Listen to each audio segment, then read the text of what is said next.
And good evening, or good morning, or good afternoon, depending upon where you are around the world. I am Marcus Holmes, and I am excited that you are here with me. I am fresh off an interview with the Valencia Etner from The Encouragement, who is a part of our Love and Stuff community. And we're on the road to Grateful. And so I'm going to take just a moment to tag a few people to join us on the road to Grateful. What about you? Are you on the road to Grateful? Well, tag some folks to join us on the road to Grateful by clicking share, tagging 5 of your closest Facebook friends, 5 of your more popular Facebook friends to join us in the discussion. I am excited to have you here, and I hope that you will click share and tag some folks to join us, as I am tagging folks as well. So take a moment and just tag some of these folks to join us. I'm going to go and tag some folks myself. So I hope that you will tag some folks to join us in this wonderful opportunity today. We're talking about on the road to Grateful. And there are some things as we are on this road to Grateful that we should consider, that I want for you to consider while we're on a road to Grateful. And I'm just going to share. Okay, I'm trying to share it with some folks. It's going to let me share it. Yes, it is. Click share and tag some folks to join us on the road to Grateful. That's right. We're on the road to Grateful. Anybody on the road to Grateful? I am certainly on the road to Grateful, and I am going to share with you, as I shared in The Encouragement's partnership with us, I am sharing with you. And so I hope that you will click share, sharing with some great groups here. And some of them you are parts of, and I am just grateful to have you here. So click share and tag someone to join us, whether you are watching us live on Facebook, on YouTube events, if you are on Twitch TV. We are excited that you have joined us, and I hope that you will click share as we're getting close to Thanksgiving. Some people may have already cleaned the greens and freeze them, right? Somebody is cleaning chitlins. Somebody is doing all, somebody says, do judge me, because there will be chitlins. But somebody's working on the cornbread for the cornbread dressing. Some people say don't start too early because you don't need to start this early cooking your food. And some people start this early preparing a scrumptious meal for their families, for there to be fellowship, food, and fun. And so I hope that you will click share and join us tonight as we talk about how close we are to this, on this road of Grateful, to this leg of the journey that we've made it. This is the 11th month of this year, and it feels like it's been 20 months in this year, right? But it's been 11 months in this year, and we've made it down this road of gratefulness. So I'm just clicking share and tagging folks to join us, and I hope that you will do the same. Some of our Love and Stuff groups that we're connected to, and I'm asking that you would do the exact same thing. If it will let me do it, okay, it's not let me do that. We are excited to have with us, I say the THEEV. There might be some other V's out there. No shade, no shame, but there is a the Valencia Etner of The Encouragement Ministries, and they are normally on around 10:45 Central Standard Time, 11:45 Eastern Standard Time, and she has been so gracious. And as they say, she counted it not robbery to move her show to collide with our time, that it would be love and encouragement. So if it feels like it's too much positivity, just keep it coming. It's all right. Positivity will do you well. I'm bringing in now with me Valencia Etner. Thank you so much for joining me. Hello. How are I'm you? having some technical difficulties, but it's going to be all right. So It's all we're right good. already. We're Yes. on the gratefulness journey, and I hope On um, the great, and I'm grateful. and we're welcoming any of those that are from The Encouragement Ministries. Join us and click share, tag 5 of your closest Facebook friends, YouTube events, or connections, 5 of the more popular ones, to join us in this discussion today. And I am excited because you were talking about consistent gratefulness, intentional gratefulness. Yeah. And a few years back, I started on a mindfulness journey separate from the gratefulness journey. I met this really cool ex monk whose name is Pandit Dasa, and hopefully we'll get a chance to have him on. And he helped to ignite my mindfulness journey and about being intentional, inserting in your day moments of mindfulness and reflection throughout your day. And imagine Mhm. that if you have a busy work day, and of course, Pastor V is a pastor in Houston, Texas, of all places, hot sometimes, stormy sometimes, all kind of different All things. day in one day. All that can happen in one day. And so it's not always easy to put those moments of reflections and mindfulness and remind yourself of the breathing that you need to do to center yourself, to understand that you're connected in this world and that everything that's happening isn't for you to be the superhero or superwoman or superman, but that you're a part of a tapestry of interwoven gratefulness moments that are to bring you through consistently so that you can keep along your journey. And so I'm grateful to have you here. Valencia Etner, of course, as she said in her broadcast, in her, I'm going to say video cast, has been a guardian angel for me. And I know in part because of her and Stephen Holmes, I'm alive today. You think Kurt Carr had a song, I'm alive today only because of your grace? Well, God has some angels for me that would help usher Yeah. me to this gratefulness journey all those years. So excited to have you here. And I want to ask you in the opening, because I'm going to talk a little bit in a moment about stuck points, but I want to Yeah. ask you in the opening, how have you been intentional about gratefulness? How have you been intentional about gratefulness? As I said a little while ago, I finally had to just stop one day and say, I can't keep stirring in that and rewinding that which has been painful, Mm-hmm. because that leaves you in a place where you do not where you lose your light. And Mm-hmm. I think that gratefulness gives you back your light, Mm-hmm. because often we can lose our light in situations where we allow the cloud to kind of eclipse the sun in us, Mm-hmm. both the sun, sun, and the son. Mm-hmm. And so when we begin to look at things from a different vantage point, the lens that we look at life through Mm-hmm. has to be diverse enough to not ignore difficult things, Mm-hmm. but to see how those difficult things brought about something you can still be grateful for. Mm-hmm. Like, um, uh, I've been divorced, and Mm-hmm. there's something about divorce that can make you feel like I'm not ever doing this again. I don't want to love again. Love is too painful. Mm-hmm. But when you look back over it, where it ended was not where it began. Mm-hmm. And so therefore, there was some good somewhere, sometime. And Mm-hmm. for that, you are grateful. What did we learn about ourselves in this circumstance? What did I learn about life and living? Mm-hmm. And what did, I often say that there's an education to suffering, Mm-hmm. that you learn about yourself, you learn about others, and you learn who God is Mm-hmm. in the midst of what you're going through. Mm-hmm. And when you find out that you're made of more than you think, that you Mm-hmm. that you are really built for handling situations, then Mm-hmm. you can be grateful Yeah. for even the pain, Yeah. for even the storms. Yeah. I want to acknowledge that Marilyn Hamilton, God bless you, and happy Thanksgiving to you. And also Michelle Ballard. I was thinking about you, Michelle Ballard, whose parents died, I think, not even a full year apart. And so this might be your first Thanksgiving going into it without one of your parents. I'm not exactly, I can't remember the time frame. And recently, Pam English, who was Pam Sweat Harvey, Mhm, Rose Harvey, passed away. And so I mhm, know she'll be going into Thanksgiving. She just passed, I think, yesterday. And then Bobby Jordan passed today. And so all of these mothers and maternal figures, and sometimes uh, these are symbols of love. And sometimes when love, you feel love is removed, sometimes you get stuck. Sometimes you get stuck in the spot where people say you didn't lose anybody because you know where they are. No, not lost like a coin.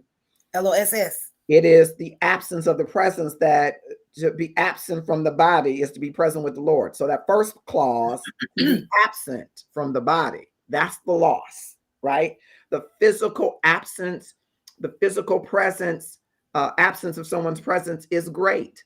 Yes. And it's so great if you really loved and experienced their love that you could be stuck. And so I thank you for being transparent and talking about the loss of a marriage, the loss of a covenant, because that you could be stuck right there. Being in this pandemic, some people lost their jobs. Some people experienced the loss of a home, or some may still experience, depending on how those landlords roll, right? People experienced all kinds of losses, and you can be stuck at that point of trauma, stuck at that point of hurt and pain, and not on the road to recovery. And when you are there, and most often you may not know that you're there, it's called a stuck point. And a lot of times people say, I don't know what worse could happen. If you're saying to yourself, can't nothing worse happen, you might be at a stuck point. If you're saying to yourself, I could never love in that way again, you might be at a stuck point. If you're in this Thanksgiving holiday and you're saying, I can't celebrate Thanksgiving. Now, I'm not going into those who think that, it's our masters that put this Thanksgiving, so we shouldn't celebrate that. That's a whole nother show. I'm saying, if you're saying it's too painful, you might be at a stuck point.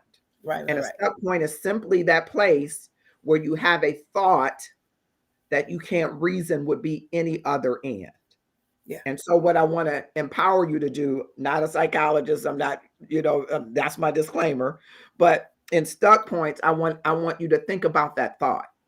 Typically, your stuck points are either going to be about the past, or they're going to be about present or future.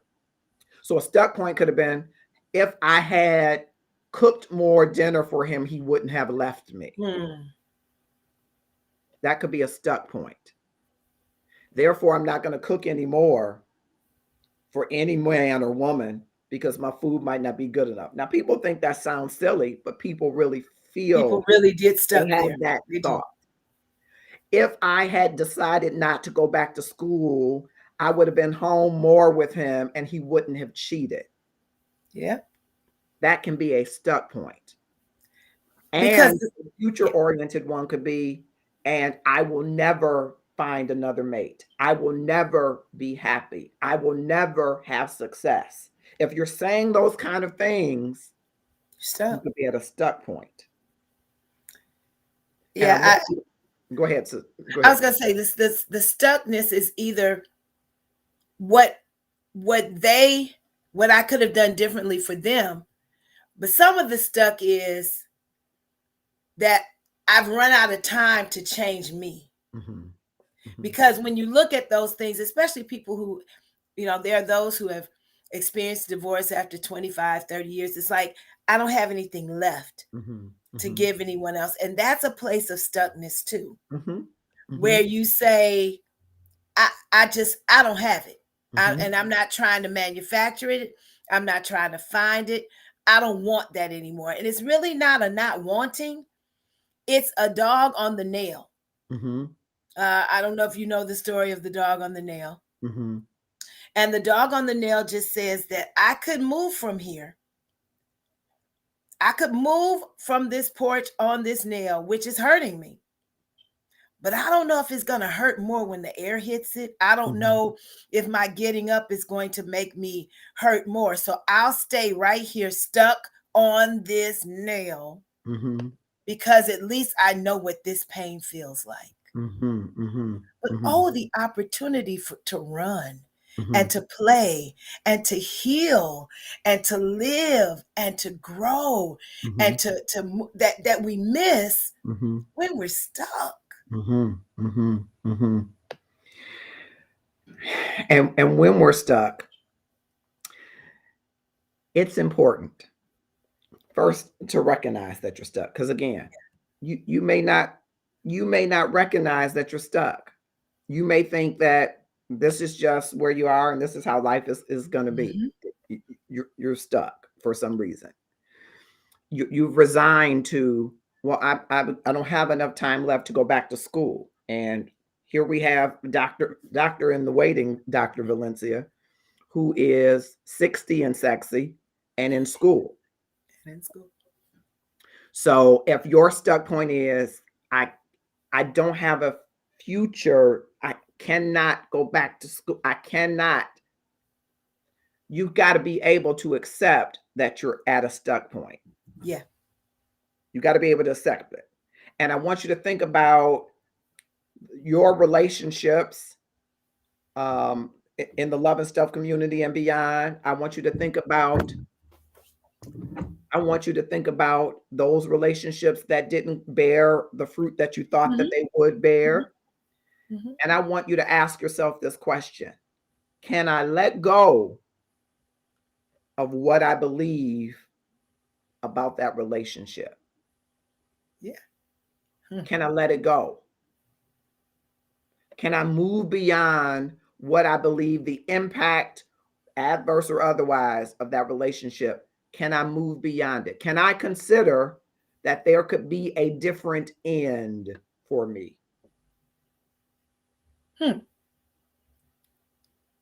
Because the only way you challenge those stuck points, except you have a transformative, metamorphic experience with Jesus the Christ, that's what I believe. Outside of that, you got to acknowledge, unless he knocks you down like Saul on the road to Damascus and said, yes, you've got to acknowledge that I'm stuck. And there could be another option besides staying in this trauma. Absolutely.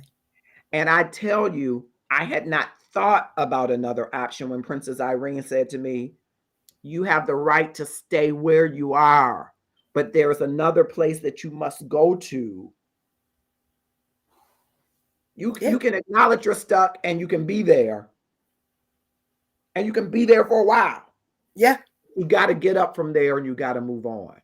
Got to get off the middle. There is a different ending than the one that you have resigned to. Or the one you have created.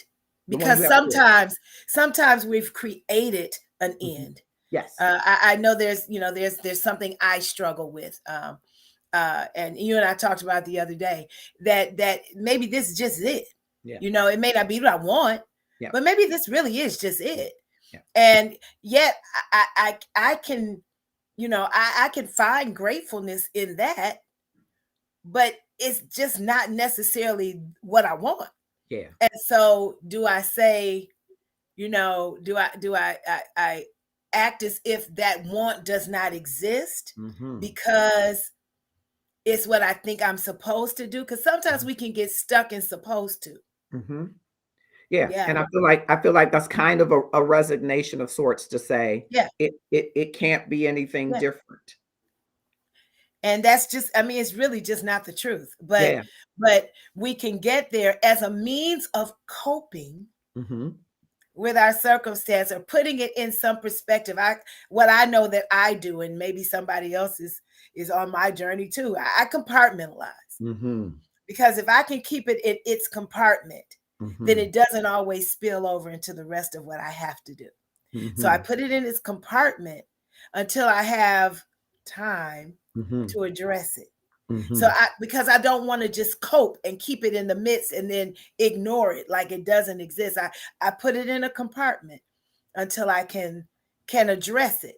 And that may not be the best possible way to do things, but I think it's the way many of us do it. Yeah. In order to keep it moving.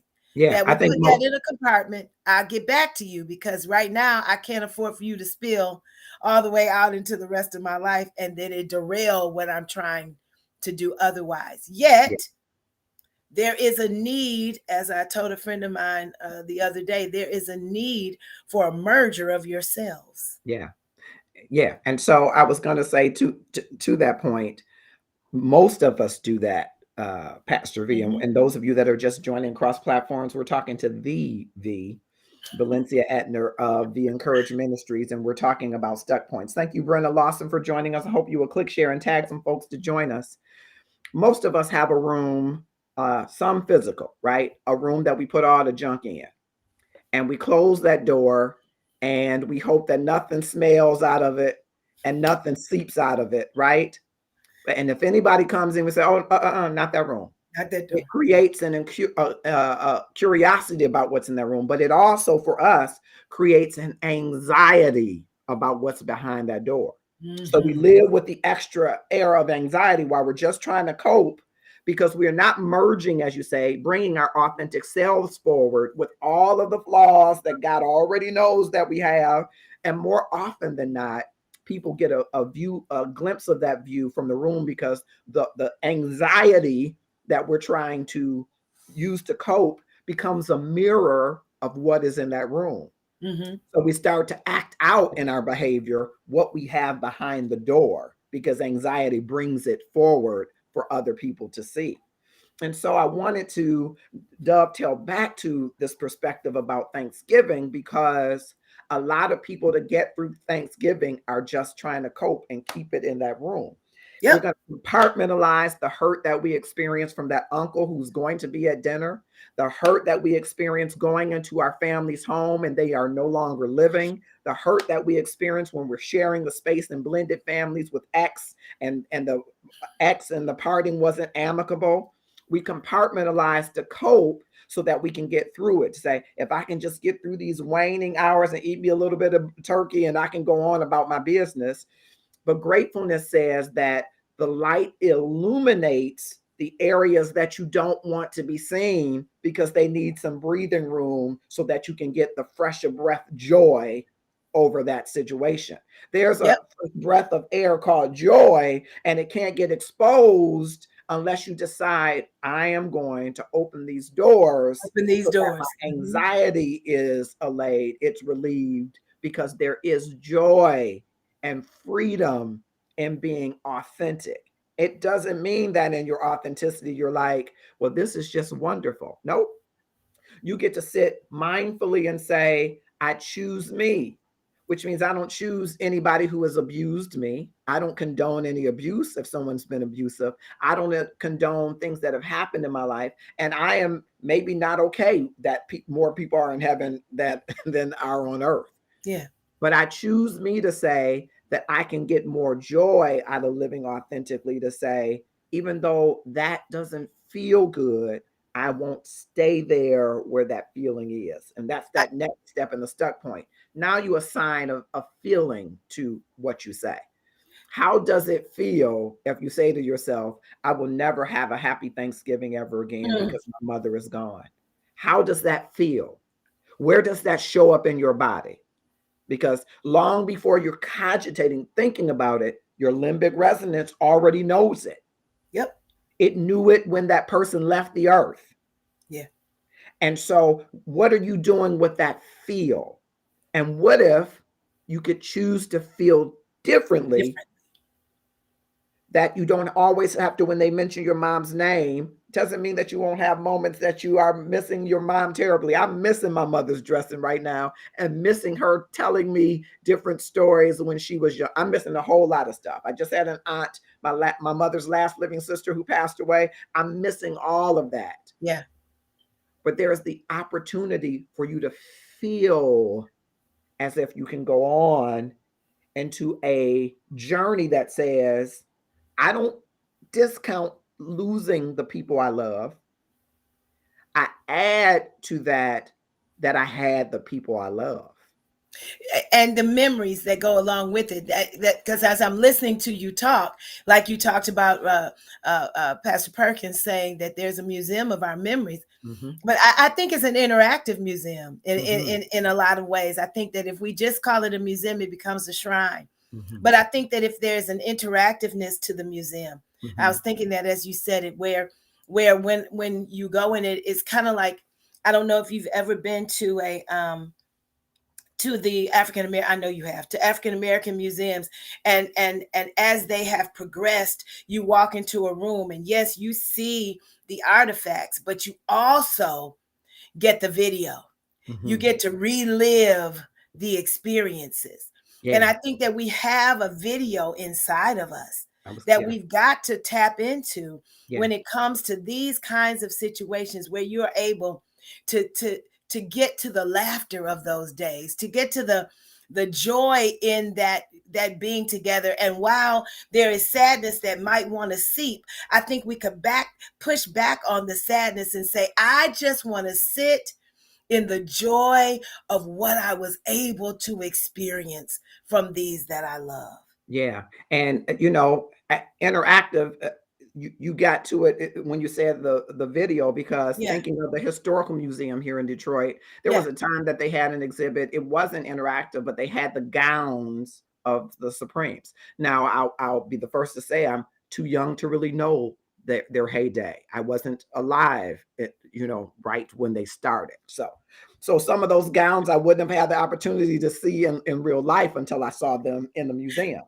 I saw But it in it you. brought to my memory my older brothers and sisters Yeah, singing the songs, and the blue light in the basement, and having company and playing cards. I got to relive those times when I was little, and they said, "Wait till you grow up." When they had on those yeah. bell bottoms and Bell those bottoms, the all afros out and to big here. Yeah, pros, and all of those things come back. It becomes interactive, even if the video isn't, yeah, yeah, a video exactly. in the place. Yeah. It becomes a A part video of of your those mind. Yeah, museums of your memories that come yeah, forward, and they replay and pull those forward, not to replace it. But if you can remember something, you can remember that where you are today hasn't been where you've always been, and it doesn't have to be where you always will be. So sadness becomes a moment and not a journey. It becomes a moment along the journey, along the gratefulness journey. It's a stop along the journey. Instead of the other way, gratefulness is a stop along your sadness. so here's something that happened to me today, and here's the beauty of that. It's a little choke me up a little bit if I think about it too hard. My aunt, my youngest aunt, called me from California, and my mother was the consummate cook in our family. Mhm. And so if there was something that you were cooking, you would call her and say, what do I put it, what else am I supposed to put in that? And today that was me.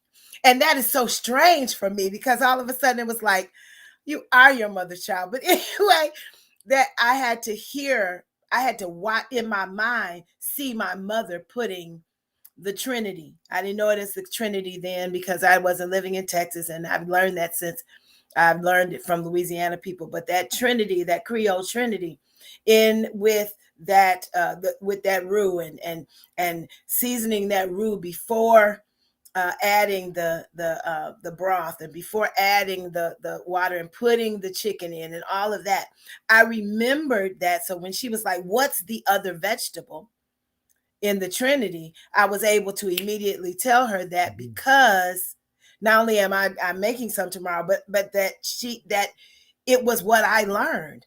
So Mhm. the memories of watching my mom prepare the gumbo, because this was about the time of year where she would begin to make it, brought back the joy Mhm. of Mhm. that.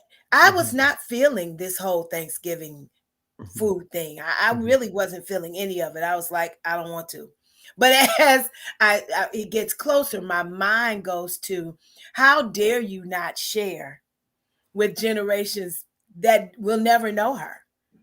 Yeah. The blessings of what she gave us. So that's what I mean when I'm saying that some of our gratefulness comes from that not a rewind, but just the real Mhm. that plays. Yes. Remember, it used to be reel to reel, that reel that plays Yes. in our heads, Yeah. uh, that says, "Hey, this was real stuff. This mattered."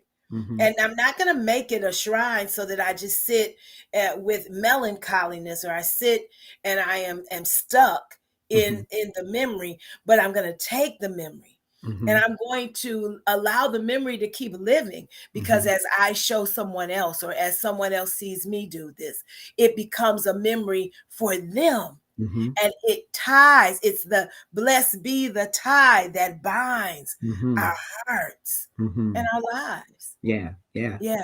Brenda Bracewell says, love that. Don't discount losing loved ones, but relish in the memories. I think I think you chose the perfect words. I knew you would, Brenda, but you chose the perfect words, relish in the memory, because what our brain seeks, it's a powerful thing that God created. Our brains can create new neural pathways that are shortcuts to our gratefulness, that are shortcuts to our happiness, and it looks for them. Yeah. Your brain looks to make shortcuts out of what you do so that you can use the more complex parts of your brain to make the real decisions. Your brain is telling you, give me all the happy, feel good stuff, and I'll use that and store it in shortcuts for whenever you need it along the When you journey. need them. When you need them. And so your brain is already looking to build these new pathways. And as you're going into this Thanksgiving, this road to grateful, and you're saying, nope, I'm going to compartmentalize that because it's just so much hurt, you might want to open it up to your memories. It's the and cloud. You might want to start to speak to it and say, even though I was talking to somebody the other day, even though this woman's son was murdered, he was murdered. And I won't give more detail than that. He was murdered. And all she could think of is that her son was murdered. And all of the anger and all of the wanting to be vengeful and all of that rises up into her every holiday, around birthday, his wedding anniversary, all of that rises up in her. And I asked her, would you think his memory would be better served to remember him, how he made you laugh, how he made you fuss? Yeah. What would you do for those memories? And it opened and unlocked, and she began to share stuff. And I'm laughing with her. And I said, now, how does that feel? Because you can choose that. It does not disintegrate. It does not diminish that a cruel, heinous act was done and your son was snatched from you. And but it doesn't mean you forgot. Is it allows your journey to be filled with gratefulness instead of gratefulness at points throughout your sadness, your anger, your frustration.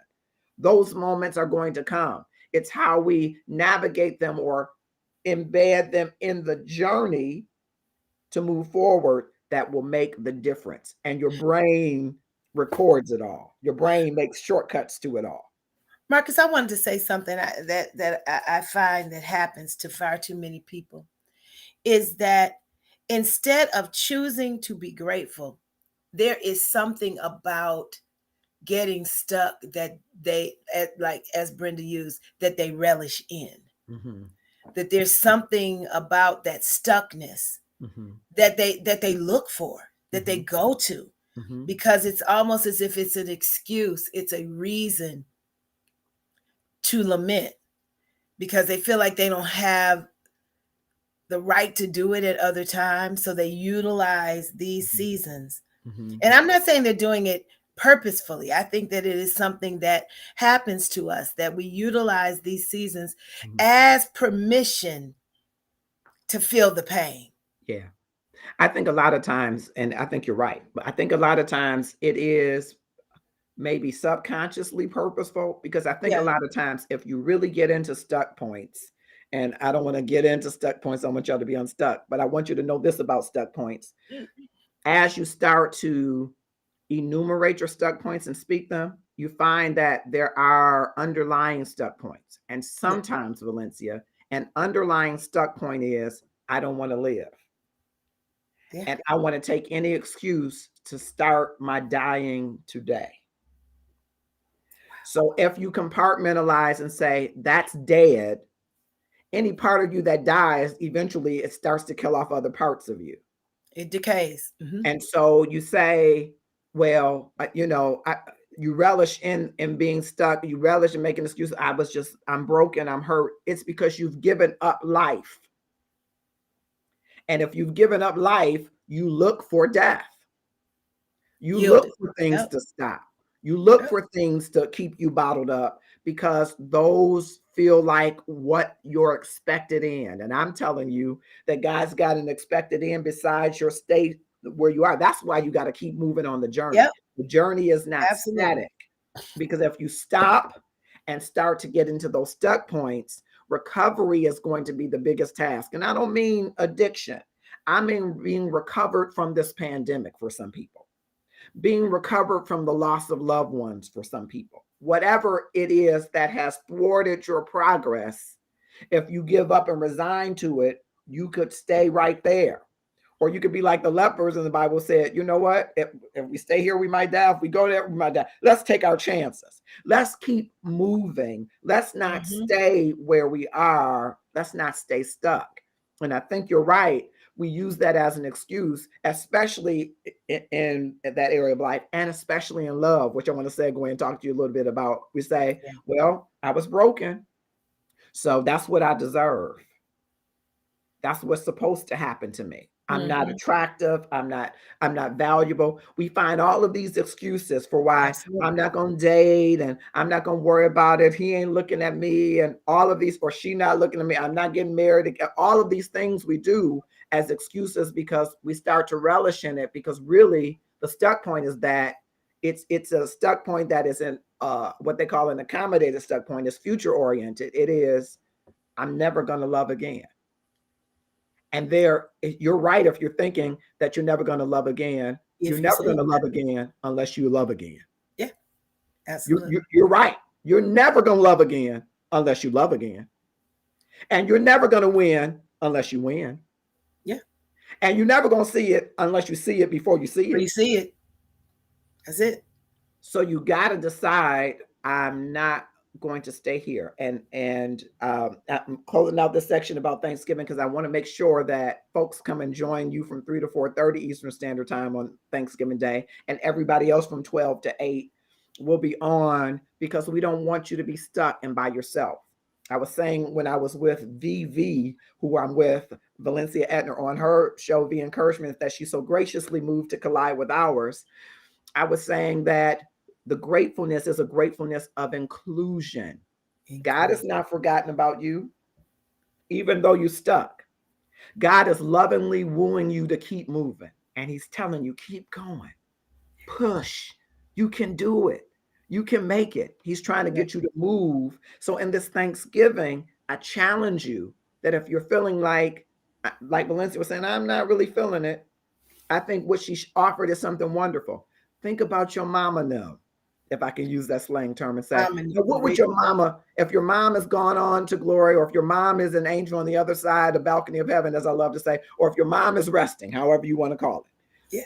Think about what your mom would make. Or if your mom couldn't cook, think about what she would burn. Would you laugh about? Think about those things that you can share with someone else. And I want you to think about that person who you're not grateful for that's in your family, and challenge yourself to say, now, can this be any different? Can I see any goodness in this person? Anything to be grateful for? There are opportunities in this Thanksgiving for you to move and not stay stuck. And as my mother said, it's at your own pace. I just challenge you to start going. Yeah. You might not start running. You might just start crawling, and that's some progress. Or just looking in that direction. And looking in that direction. Put your head up, turning your head from the ground, looking up. But it's some progress if you decide that this could be something different than what I'm currently experiencing going into this Thanksgiving. And it's tough. It's a tough reality to go into Thanksgiving without the people that you're accustomed to being with. It's a tough reality to not to be able to hold them and kiss them and laugh with them. But there is so much that you have in this museum of memories, so much that you have left for which you can be grateful. I want to segue, as we're talking to VV, Valencia Etner, who is from The Encouragement.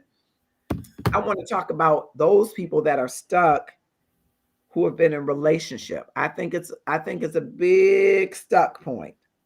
People who are trying to say, kind of akin to what you're saying, well, nobody else is gonna, this is it. Nobody else is gonna love me. I don't care how good I cook, how good I look. Nobody else is going to love me. What would you say? And can you tell us from your experience? You were divorced. How did that? How did you walk out of that and say, "Hey, I got to work toward this journey of getting unstuck"? Well, we don't have enough time to tell that whole story. However, let me kind of put it in a capsule.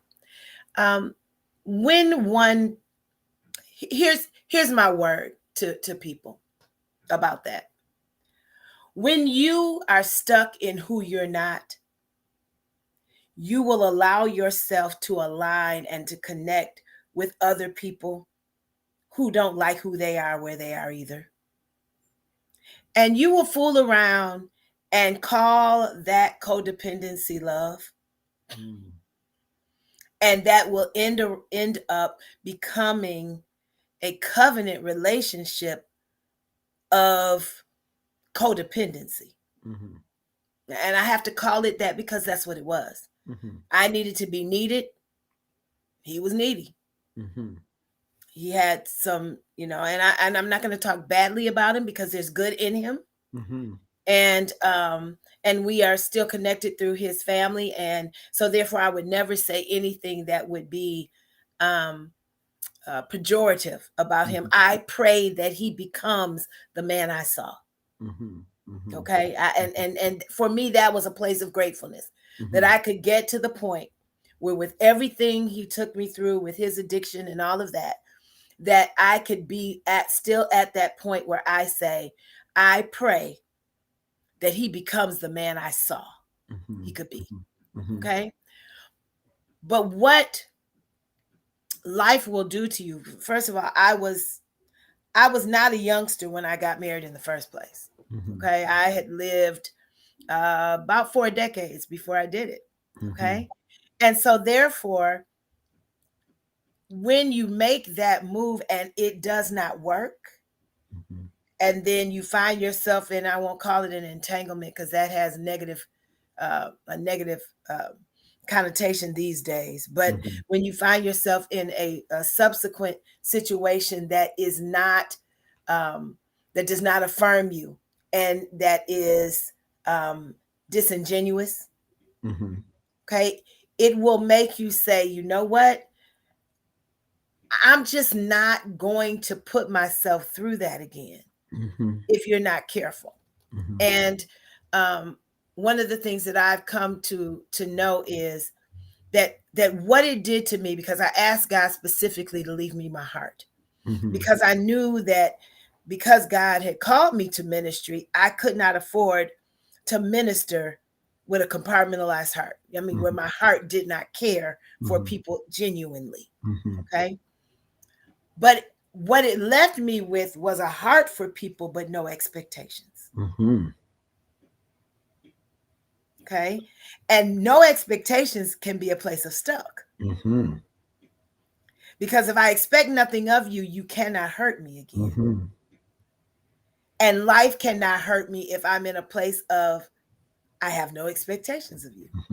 So whatever I do for you, however I care about you, becomes my choice to do with no expectation from you. And what that does is disvalidates you on a level that I never saw it as, because I saw it as a coping mechanism. But now I am very clear that it disvaluates me. It says that you're not worthy of expecting anyone to do what it is that they have entered into in relation to you, you know? And while it has served me in one way, it has hurt me in another. And so, as far as stuckness is concerned, and what the residual effects of love that is lost, covenant that is ended, all of those things that come along with the failure of the marital covenant, it comes along with the death of that family, so to speak, came a lack of expectation. And it allowed me to live peripherally in, and to compartmentalize romance romantic relationship, and only focus on the others. And so when I say that, what I found myself saying was, maybe this is it. Well, I realized that I hadn't opened myself for for the encounter, but not for the emotions. And an opening for encounter and not emotions is shallow. And then I had to recognize that why would God, why would God place anyone in a situation where all they were going to get was encounter? Because I was not in a place to have expectations for emotion. Yeah.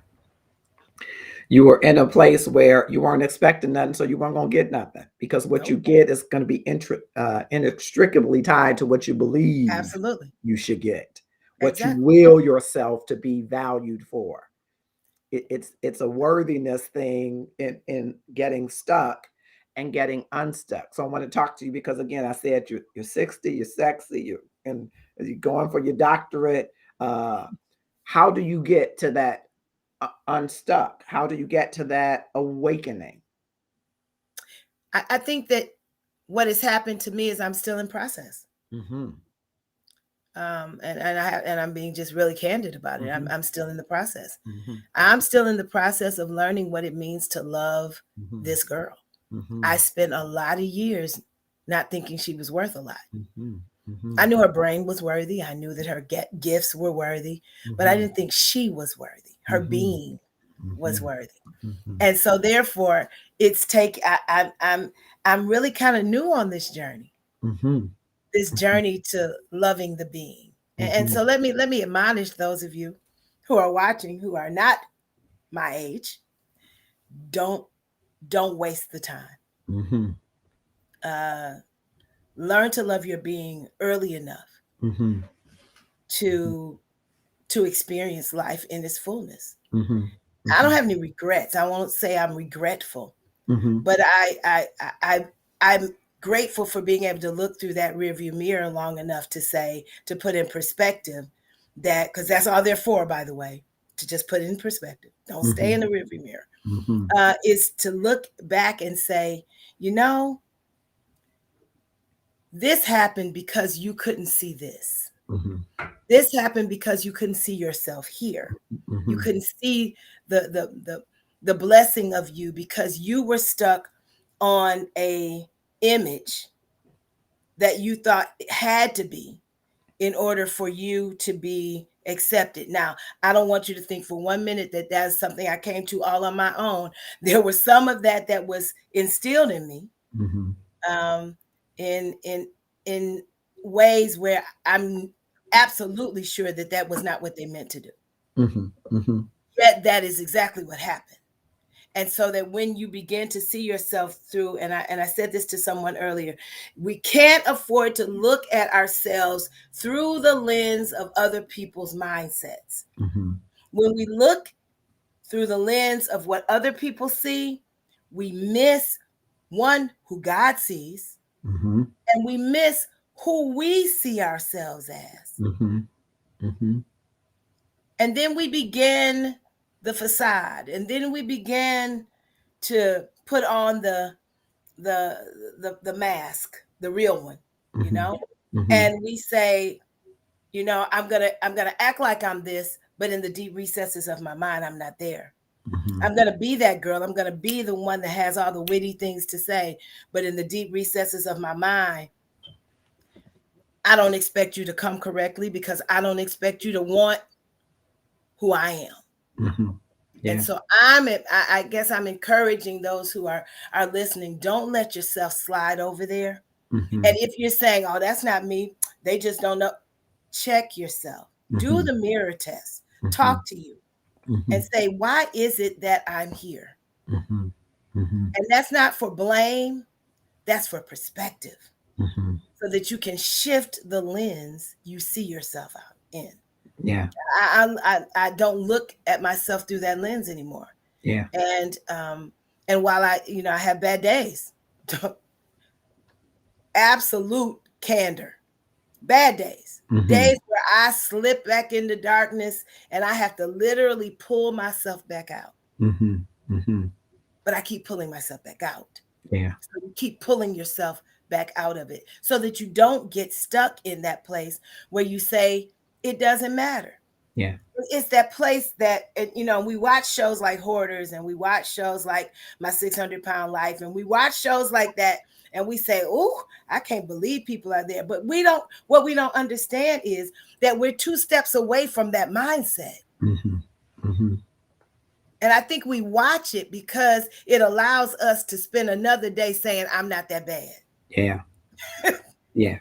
And it also on some level resonates with, who we are as bad as we think we're not. Yeah. And that's why I think the self-love, as I often say, is the neglected love. Now I believe we neglect God. Yes, we do.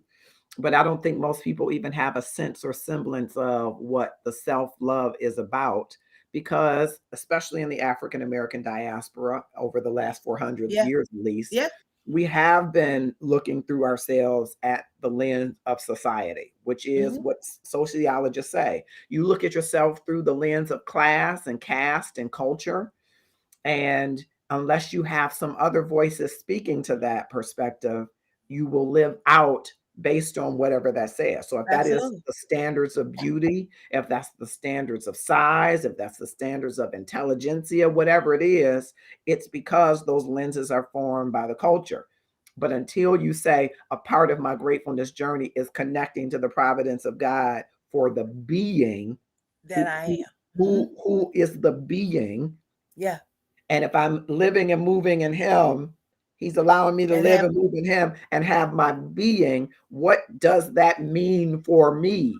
And what does it mean when I say I'm fearfully and wonderfully made? Yeah. Am I talking about extremities? Am I talking about, or am I really being able to say, I am who I am because God did this. And if God did this, then God is going to help me with whatever makes me, quote unquote, better, healthier. And I'm not talking about images now.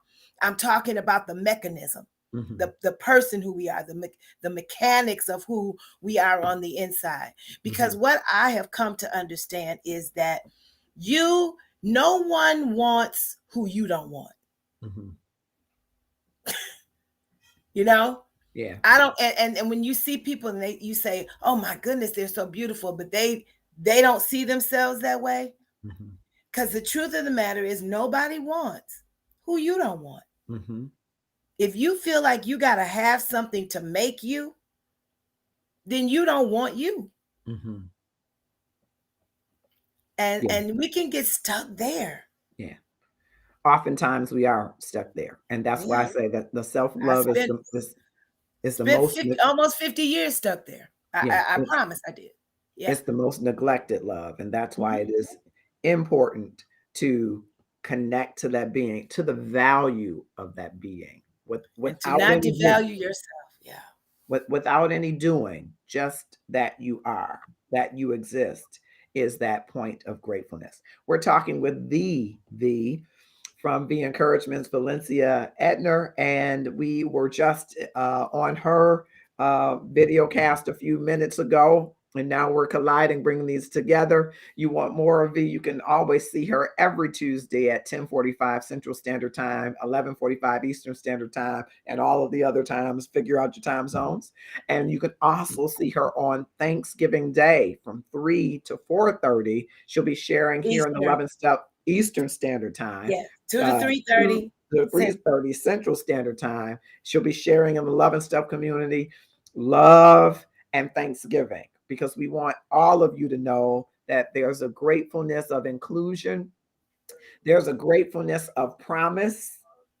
There's a gratefulness of illuminating light, and we want you to experience it. So from noon until 8, you'll have the opportunity each hour, sometimes each half hour, but each hour there'll be someone different. Our associate producer, Kamal Williams, who's doing an excellent job with Sports Talk, is going to lead, start us off. And then Aria Moody, actress Aria Moody, is bringing some of her actor friends. I can't wait to see what that's going to be. And then Valencia is going to join us. Jeremy C. Haynes is going to join us. Bilal Muhammad is going to join us, Darren Williams, and Tabitha Goodner. And you're going to have a great time. And everyone's coming from a different perspective. So just, come share with us. I don't even know who I'm bringing with me. But I know that Jeremy and I are gonna cross so that we can have some interaction. But we're looking forward to sharing with you. So just when you're sitting around pre ball game, pre dinner, post dinner, that time where you just kind of lazing around, or if you know someone who's all alone, please let them know that we're there from 12 to 8, when everybody else is gathering and they're feeling that loneliness, that there's someone who's looking for them. Yeah. So we'll be looking for them to be with us. Yeah, on Thursday. Yeah, it's the gratefulness of inclusion, love, and Thanksgiving. Yes. You are not alone. No. You're not alone. And even if you're going to be by yourself, even if your family's decided because the COVID numbers in your state or city or county are up and you all have made the choice not to have a big gathering, don't worry about it. We're connected. Or if you have COVID and you can't be with people. And you can't be with people. You're quarantining. And yet you're quarantined, yet you're feeling okay. You just can't be with people. Yeah. Then we want you to come spend the time with us. Yes, we want to be connected to you. Yeah. We want you to know that you are part of this community. And that's why we exist, so that we can stay connected to you and remind you that there is a quintessential love. Yes. And he wants you to experience his love unlike you've ever experienced love before. And in return for that love, he wants you to love him back. And as an expression, as an outpouring of that love, he wants you to love your neighbors as yourself. And so I want to, just before we close, talk to you about that self. It's that self-love that's so important on this gratefulness journey, because you won't even know you're moving. You won't even know that you're on the journey unless you start to connect with the value of yourself. You are of great value. Even if people have devalued you in their behaviors or actions, even if people have devalued you by betrayal, they've devalued you with words, devalued with money. However people may have devalued you, you are still of high value to God. And you need to be of high value to yourself. You need to know that you are worthy of the joy and the love and the peace that you might think somebody else deserves. That's what has your name on it. That love, that joy, that peace. And if you decide to compartmentalize the things that you're trying to cope with, and you decide that I don't deserve those things, you, my friend, may be stuck. Yeah. And I want you to consider that what you're thinking today about where you are is not your end. Yeah. That there is a journey filled with joy, a journey that will inspire you to achieve the great things that you were placed in this earth school to do. It is awaiting you. Mm-hmm. And so I encourage you, I implore you to get about the business on the road to grateful. Thanksgiving will come and it will go. Yeah. But gratefulness will continue to march on. Will you step up to the beat? Will you get in the rhythm of your self-love so that you can see gratefulness manifesting every day and experiencing the power of gratefulness as it literally changes your brain's shortcuts so that you can experience more and more and more of it? It's the algorithm that comes from heaven into your brain that says, I got room in your brain to give you more and more and more and more, to go from glory to glory to glory, to experience the kind of gratefulness that makes the journey worth the trip. I hope that you will get on this journey. And if you're on this journey already, don't forget, there will be moments of sadness. There will be moments of frustration. There will be moments where you're second guessing and questioning yourself. And it's all right. As long as you keep moving, as long as you realize that you've got the right to be angry, to grieve, to be frustrated as deeply as you need to. But you must also reserve the right to be thankful and grateful for everything and everybody that Yes. you have left. Thank you, the V, for joining us. Thank you. Can I just say this one thing? Listen, the steadfast love of the Lord never ceases. His mercies never come to an end. They are new every morning. So our gratefulness has to be new every day. We have to be able to let go of yesterday, even though it may have been painful, and realign ourselves with the gracious wonder of today and be grateful. Thank you so much. And thank you for joining us. And we hope that all of you will join us Thursday, Thanksgiving Day, from noon to 12 Eastern Standard Time. From members just like VV. From noon to 8, because you said noon to 12. So noon to 8. Noon to 8 p.m. Yeah. Eastern Standard Time. Yes. Join us for those 8 hours of power, and we will enjoy you and your company and your presence, the gift of your presence on that day. We appreciate it so much. Go to the Love and Stuff page right now and go under groups.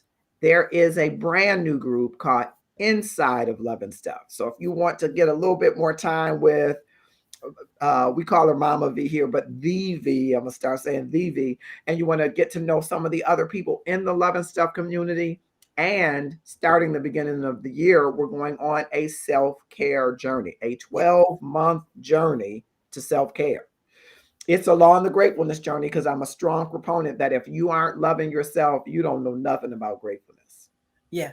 Not as and God that's not intended. and don't get stuck on, oh, this is just another weight loss thing. It's not about weight. It's about gratefulness. It's about gratefulness. It's about self-care, whatever that is.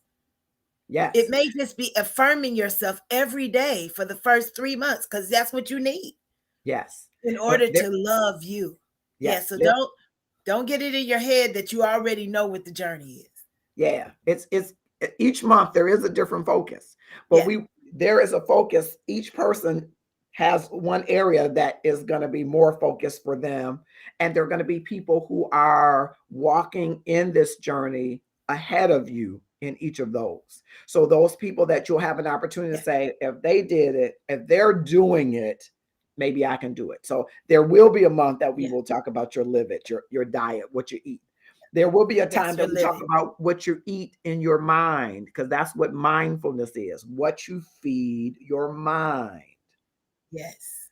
That's a month. We will talk about sleep, because too many people aren't getting the sleep that they need, right? Got to make sure you get your sleep. We are talking about gratefulness. So each month there's going to be a different focus that we'll keep carrying throughout the year and build upon, so that you're addressing every area. And then by the time we get to this place next year, hopefully we'll be able to gather in a wonderful spa situation that you'll be able to join us in person, to be able to come and share how your gratefulness journey has been for the year. Because we want people to look at the neglected love. The neglected love, I submit, I know that we need to love God more with all our mind, body, and soul.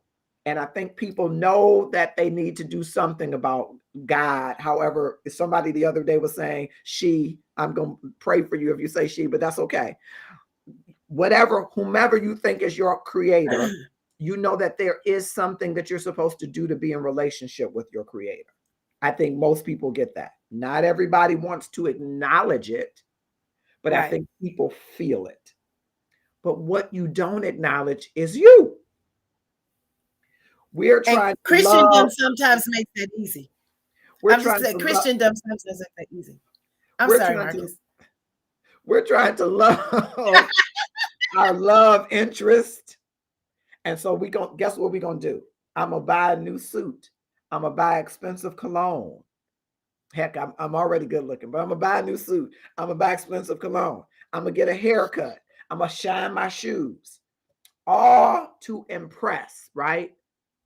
I haven't done anything to impress me. I want you to think about it. You cooking dinner for somebody and you're trying to impress them. How often do you cook dinner, exquisite dinner for you? Yeah. We spend our time loving, and I don't think there's anything wrong with loving who you love. But what about loving you? We love our children, sometimes to the point of entitlement. Bless our hearts. We love our families. We'll go for broke for our families. But what about for you? We love our churches, some of us, and we'll serve our churches well and give all of our time and energy to it. But what about you? The neglected love is the self-love.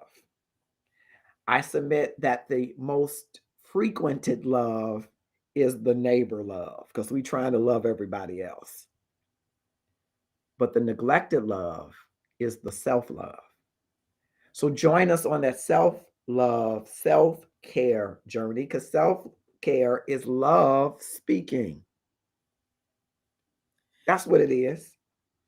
Love has a voice and it's speaking to you. Now it's your time to respond to it and watch it power and transform your gratefulness journey. So all of that's coming in the Love and Stuff. And I think you start by going to the Love and Stuff page, clicking under groups and clicking to join inside of Love and Stuff. It'll ask you a few questions about group rules that they have here on Facebook. We want to make sure that everybody's respectful and using the group appropriately. And so it'll ask you those few questions and then you join the group. And I'm telling you, buckle up. It's going to be a great journey. And it's all about self-care and moving to the kind of love that you might not even know you deserve, but we want to awaken you to it, that you deserve, you are so worthy of a love beyond where you are today. Can I clear up what I was interrupting you trying to say, and I Okay. apologize for that. What I was going to say is that sometimes our understanding of who we are to be in Christ makes us defer ourselves so much that we don't see that. We see considering ourselves worthy as being anti our walk.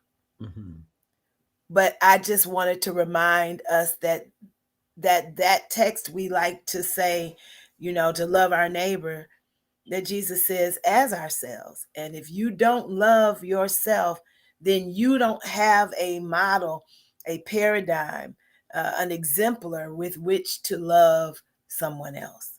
And so that's all I was going to say. Sometimes Christendom makes us feel like we can't do that. We can't focus on self. We have to deny ourselves. Yes. That's a little different. Yeah. Thank you. Thank you for that clarity. Thank you for that. Yeah. And if you're raggedy loving yourself, guess what? You're going to be raggedy loving everybody else. Correct. And if you never put yourself first, you might find yourself putting people first in an idolatry type of way. So you got to be careful. The iconic love, that iconic love that, Yeah. The fan danger love. Yeah. Danger. Yeah. Yes. Thank you so much, V. Thank you. Thank you. And I pray that people will be blessed by our conversations in both places, and that people will join us on Thanksgiving. God bless you. Yes, thank you so much. As we close, I appreciate all of you for being here, and I ask that you do one more thing. Click share. Tag 5 of your closest Facebook friends, YouTube friends, events friends. Thank you all for joining. Thank you, Vivian Edmonds Collins. Thank you, Brenda Braceville. Click share. Tag your YouTube friends, our overseas friends who are watching this morning over there already in UU.